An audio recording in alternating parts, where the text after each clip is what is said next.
Saviez-vous que dans l'islam sunnite, l'esclavage était licite? Dans la sourate 23, verset 6, on apprend qu'Allah autorise aux hommes de posséder des esclaves femmes et de pouvoir avoir des relations sexuelles avec. On apprend également dans les hadiths sahih de la sunna du prophète, chez Bukhari et Muslim, que le prophète possédait plusieurs esclaves. Les plus connus avec lesquels il entretenait des relations sexuelles sans être marié, il y avait Maria el-Qibtiyya et Rayana el je sais plus quoi. Ce n'étaient pas les seuls, mais c'est celles qui sont le plus souvent mentionnées dans la Sira et les chroniques de Tabari. Il eut d'ailleurs un fils avec Maria el-Qibtiyya, Ibrahim, qui mourut malheureusement 2 ans après sa naissance. Le prophète n'a jamais libéré Maria el-Qibtiyya. C'est à sa mort que Oumar a décidé de la libérer et de lui donner une rente, parce qu'elle n'y avait pas le droit, n'étant pas une épouse légitime du prophète. Parmi la multitude d'esclaves qu'il possédait, il y a des chiffres qui parlent de plusieurs dizaines d'esclaves en même temps.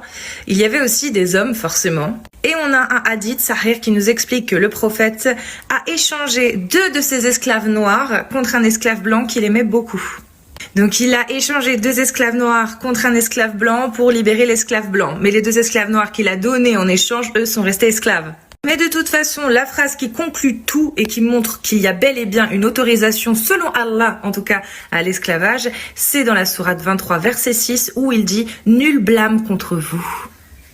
Et ça, j'invente rien, c'est l'islam sunnite. Vous pouvez aller lire tous les tafasirs en partant de Al-Tabari, Ibn Kathir, Jalalayn, Saadi, Barawi, qui vous voulez, Jalalayn et compagnie.